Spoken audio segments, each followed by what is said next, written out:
Hello everyone, welcome to A Foreigner Farming in the Philippines. I haven't made a talking head video in quite a while, so I thought I would. I'm mostly caught up on my emails now, almost kind of sort of caught up on my comments, and so I've got a little time. Some of these questions are from a long time ago. It's been a while since I did a talking head, and I even had to search back through some of my notes to try to find these. So hopefully you guys are still waiting for the answers to your questions.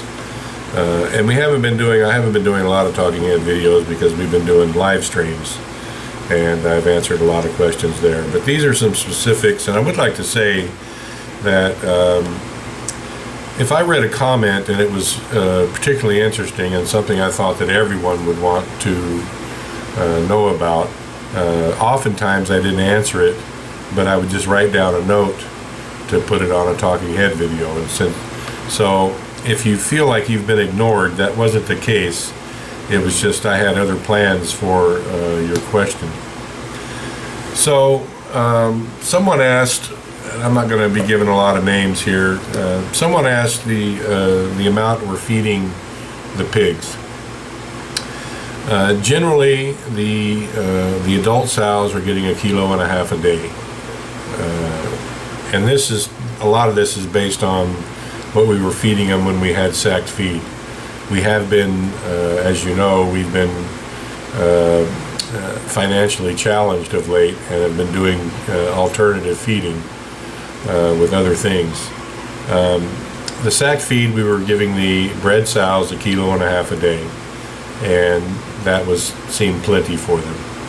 When they had their piglets, we didn't give them anything. If they had their piglets that day in the morning, we didn't feed them that day, because generally they're not in the mood to eat anyway, and it's just best not to feed them that day. That being said, from that point forward, we give them 3 kilos a day of a special feed called lactating. And it's much higher vitamin and mineral content, higher fat content, because they're nursing. So we give them 3 kilos of that a day, and watch them closely, monitor them. And if they really start getting pulled down, if they have a large litter, like more than 10 piglets, 12 piglets and up, then we give them like 4 kilos. But we watch them, 3 kilos minimum, and we give them more if they seem to be losing weight. A sow with 12, 14, 16 piglets, you really can't feed them enough. 5, 6, 7 kilos a day, we fed them that much. The fattening pigs, depending on the size, between 1/2 and 1.5 kilos a day per pig. A grower feed. The piglets are given a booster when they're still with their mother, and they get some of it if their moms aren't too hungry and let them eat it, and then they're put on a pre-starter when they're weaned and moved into the fattening pens. They're kept on that, and that's basically all they can eat of that, and kept on that for a week or two, and then they're put on starter for another week or 10 days, and after they've been weaned about a month, we'll put them on the grower feed. And they're fed that until they get, we've never had to feed any over 100 kilos, but if they get over 100 kilos, probably at about 80 kilos, we should start feeding them what they call finisher, which is a little different composition. So there's lots of different kinds of feed that you feed them, and different amounts of that feed that you feed them. I guess I could probably make a whole video on it, but in short, that's what we feed them.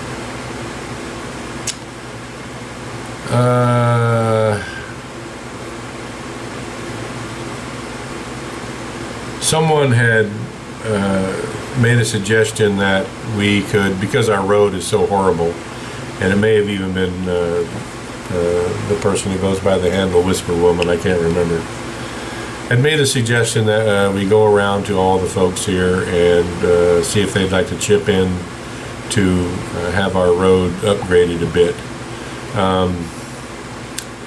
You know, Nerio lives on this road, Ippy lives on this road, Consing lives on this road, Ray lives on this road. These are all people. Butchok lives on this road. These are all people we've had work for us. My neighbor George is a foreigner, and there's another nicer house being built by a person who has means. But by and large, the people that live on this road are not wealthy, and as we are not, and kind of live on a subsistence basis. I don't know what it would cost to cement a kilometer of road 3 meters wide, which is what the standard is here. I'm sure, I don't know, 1,000,000 pesos plus or so. Even trying to get 1,000 pesos from any of these people would be a challenge, and it would take 1,000 such contributions to make that million pesos, and there's no way you can make it happen. Even though the road is rough, I mean, because it has fist-sized and larger stones in it, you'll never get stuck on this road, and you can't grade it, because they tried to grade it like 4 months ago and they learned their lesson. All it did was kick up a bunch of the stones and made it worse than it was before, a lot worse. Instead of being able to drive out at 10 miles an hour, we were just forced to idle along in low gear or beat the van to death. So it can't be graded. A cheaper solution than the cement would be to put several inches of pea gravel on top of it, or even a 3/4 crush maybe, but that would still be expensive and far out of reach of most of the people that live on this road. And so basically the bottom line is we just have to live with it. It is what it is. Someone wanted to know the cost of the boat. The Prince William, I forget the exact numbers. I know what we've got into it all together, and it's right around 35,000 pesos. The Prince William is a nice little boat. Can carry about a ton of feed, believe it or not, or a half ton for the Prince William. Gabriel's had 20 sacks on it, and that's a half a ton. That's a lot of weight for a little boat. It runs well, just sips on the gas. It's a good little boat. Now the Boss Lady, we paid 50,000 for the Boss Lady and have put about 25,000 in repairs, 20,000 in repairs. Actually 16,400, I think that's what the number was in the repairs that we did, because we hauled it out and redid a lot of things, and we've got another 16,000 into the new diesel motor in it. So we're about 85,000 pesos into the Boss Lady. The Boss Lady, if we added another pontoon on the outrigger, could easily carry 3,000 pounds, a ton and a half. It works well, it goes fast enough, it's a good boat. You can get one. We went and checked at a boat builder, and you can have about a 50-footer made with outriggers, engine, I think a 28 horsepower, water-cooled diesel engine, complete, ready to go, turnkey, because it'll have electric start, for about 130,000 pesos, and that's about 2,600 US dollars. And that's about 5-6 feet longer than the Boss Lady, and I would assume would have slightly higher cargo capacity, either persons or feed, whatever. And when you think about it, that's actually a pretty good deal. I remember boats in the U.S. were quite a bit more expensive than that. How big is our land? Our land is 2 hectares. That's about 5 acres U.S. The plateau is Well, it can't be used for anything other than another pig. It really can't be used anything for other than another piggery or house lots. It is subdivided into house lots of about 1,000, few square meters, over 1,000 square meters. 4 of the 6 are still for sale. We had 6, now we've got 4. They are still for sale. 250,000 pesos each. If you bought 2 adjoining lots, they would be 450,000.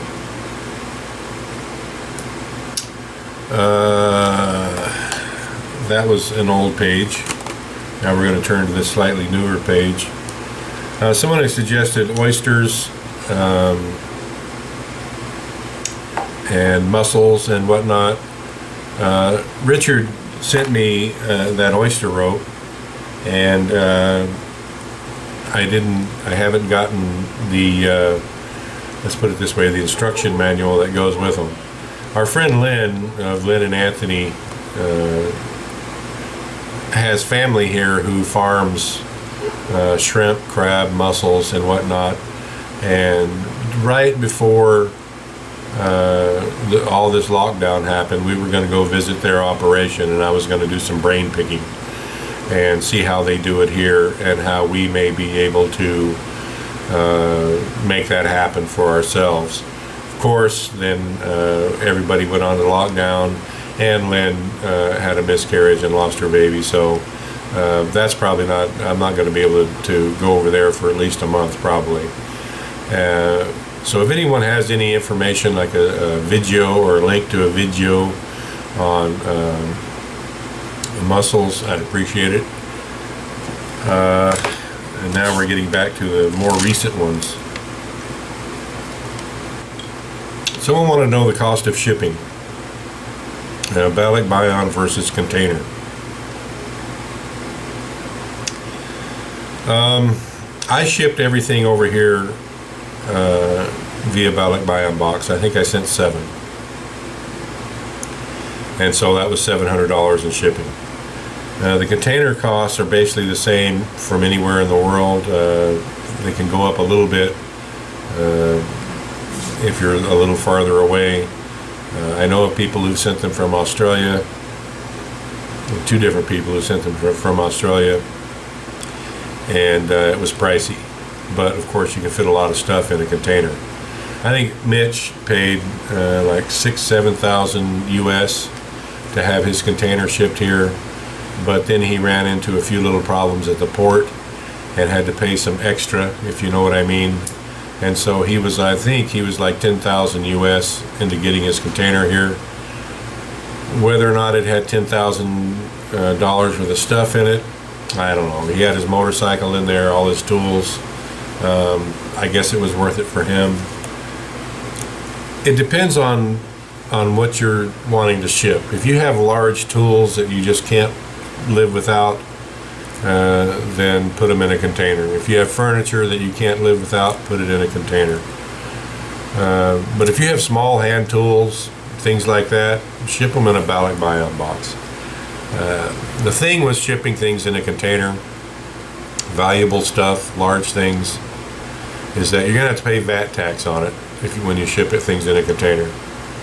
And I think that's 17%, 13%, 17%, I don't know. It's more than 10%. I can't remember the exact number. And you could run afoul of a unscrupulous member of the Port Authority. I know several expats who have, and it may cost you a little bit more than what's in the fine print.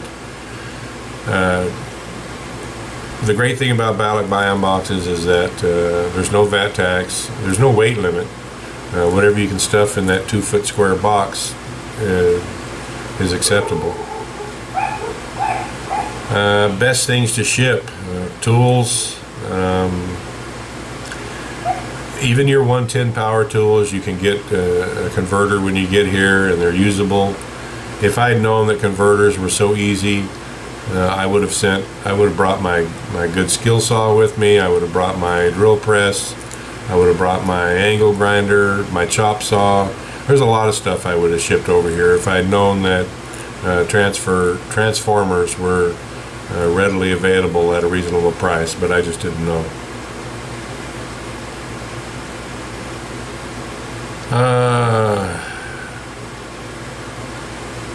Can't read my handwriting on that one or that one, and so we're right down to the current ones. Someone want to know when I get a Bobcat to do all these Zola pits with. A couple reasons. First one being is that I've never seen a Bobcat here on this island, and can't recall ever seeing any for sale anywhere in the Philippines. They may have them available in Manila or Cebu, maybe even Davao, but never seen one here regardless. And you know, Nerio and Ebio are the ones right now that are digging out the Azola pits. And these men have families, and they need the work. Even though it's back-breaking, tedious work with a pick and a shovel, they need the work. You have to do what you have to do to support your family. I did when I was younger. I did my turn with a shovel. And the bottom line in cost and efficiency is not that much difference. Well, in cost anyway. In efficiency, sure, I could have all those Azola pits done in a week if I had a Bobcat or a steer skidder or even a small dozer come in. Sure, I could have it all done, just slam bang. But it would cost quite a bit more. The rental cost for the little backhoe here with a little blade on the front of it is 1,500 pesos an hour. So for 1 hour's worth of work with that little backhoe, and it's just a little mini backhoe with maybe a 1 foot wide bucket on it, that's 4 days worth of salary. So can that little backhoe do as much in an hour as a man can in 4 days? Probably not. So it's a win-win for everyone to keep these guys employed. I would much rather have the men have the money than an operator who has the means to buy such a machine, so is of a higher economic status than these men with the pick and the shovel anyway, and hence maybe not as in dire of a need of income as those two gentlemen are.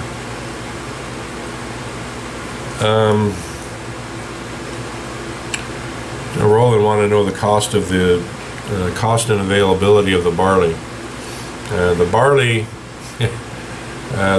is 1,250 pesos a sack. I'm not going to do any more barley until I can assure myself that it's fresh and I can get the proper trays for it. Who knows how long the barley was that I tried. One sack that I got about 30% germination, and the last bit that I bought, which was from a different source, I got maybe 1% germination. And some of that was using the same method.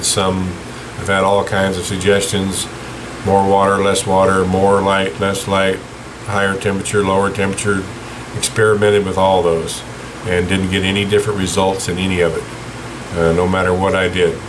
So I think the bottom line on all that is the age of the seed, and it could be years and years and years and years old here, because barley isn't a often used feed here. So until I can get a source of fresh barley, I'm not gonna do the barley fodder anymore. Same thing with wheat. Wheat isn't often used here. Rice doesn't really have the nutrition. Corn, I don't even know if you could do corn fodder. I suppose you could. Now beans, you would think beans would be cheap here, but they're not. I could buy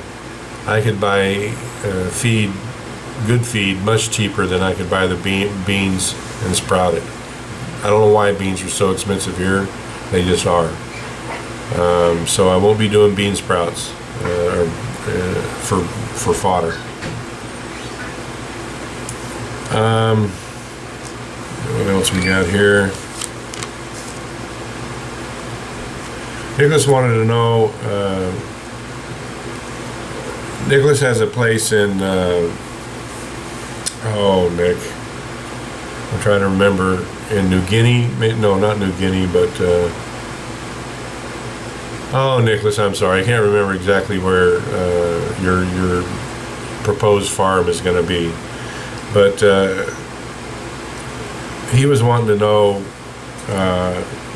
the feed composition because he wanted to make his own feed. Protein, carbohydrate, fat, vitamins, and minerals. That's your feed composition. Now, how you achieve the ratios that you want is a chemistry lesson. Most often, soybean meal or fish meal or bone meal even are the primary ingredients for protein. Corn, along with other grains to a lesser extent, are your carbohydrate and some vitamins. And depending on what kind of grain you use, your fat as well. Fat can also be added in a dry form. Your vitamins and minerals. If you were gonna make a large quantity of your own feed, you could get vitamin and mineral powder online fairly cheap. The problem here, the reason that I have never bought the ingredients in bulk and mixed my own feed, is because I just cannot find it. I cannot find a bulk supplier anywhere in the Philippines, let alone in Bohol, who has a working website or will answer a text or answer their phone to be able to source feed in bulk. I've never seen anything here other than sack feed. That's why it's so expensive. I've contacted feed mills, in the hope of trying to get a line on where they get their stuff.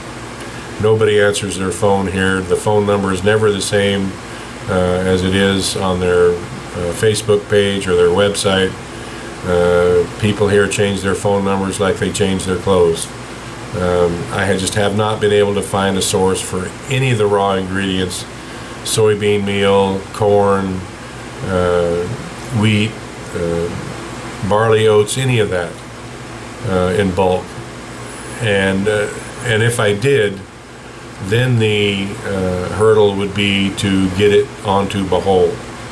So I'm going to keep at it, keep trying, but that's the situation I'm in. Nick, where you're at, you're going to have to figure out the same logistical hurdles that I'm going through. You're going to have to source the materials. Your soybean meal is expensive, but it's the best. It's a high protein, low volume source of protein. That's why it's very commonly used, but it's expensive. Corn is 8 to 10% protein. Most all grains are less than 10% protein. Bone and fish meal are very expensive, just like soybean meal, but you just can't get there from here. You have to have a protein content that is sufficient enough for growth and for breeding and lactating in the whole 9 yards. Grower pigs need between 18 and 30% protein, depending on what kind of pig you got and how fast you want them to grow. So base your assumptions on that. The higher the protein and fat content of your feed, the faster they will grow.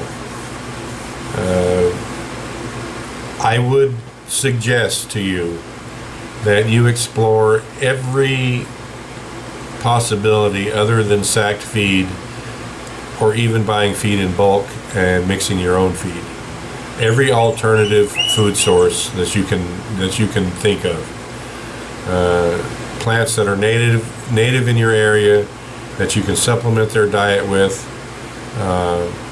Feed is your biggest cost in raising an animal, and if you can cut those costs without sacrificing too much in rate of growth and health of your animals, then you should do everything that you can to do so. Somebody wanted to know about loans in the Philippines. I can't remember exactly what the context was on loans. Basically, there is no such thing as a loan in the Philippines. It's just if someone comes to you and wants to borrow money up to a certain amount, of course, like 1,000,000 pesos plus something like that, then you could get it formalized in writing, 500,000 pesos or so, formalized in writing with a loan agreement and all that. But by and large, for the smaller amounts, if someone comes to you and they need a loan, or you're going to loan them money for a business or whatever, just consider it a gift, because it's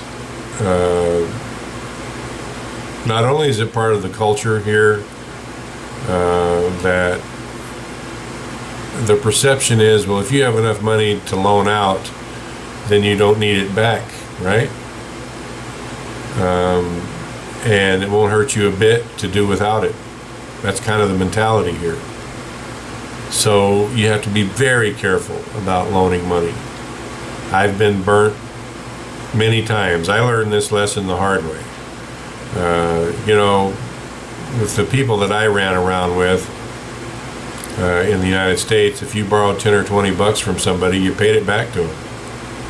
If you borrowed 100 bucks, 1,000 bucks, whatever it was, you made whatever sacrifice was necessary in order to pay it back. And most people, I think, are that way. But it's not the case here. Oftentimes, part of it's the culture, and oftentimes it's just they don't have the money.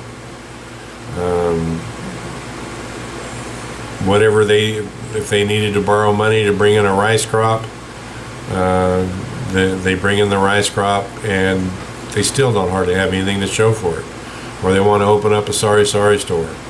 How are they gonna pay you back a 50,000 peso loan to open up a sorry store when they're only making 200, 300, 400 pesos a day? Just consider a loan here a gift. And if you can't afford to give it or don't want to give it, then just say you can't. And that has some pitfalls as well. Telling people no here, it's challenging to have a good outcome if you do so. Ronald, we're on Bohol, and we can't sell you any pigs because you're in Mindanao. Even if it wasn't for the ASF and the lockdown with COVID-19, there's no way we could get pigs there to you. I'm sorry. You know what? I've gotten several emails from who I would consider a friend named Larry, and I'm going to make a separate talking head video about questions that Larry has had. This video is plenty long enough already, so I'm going to end this one up. That's almost all I got this evening. So thank you, everyone. Please like, comment, share, and subscribe.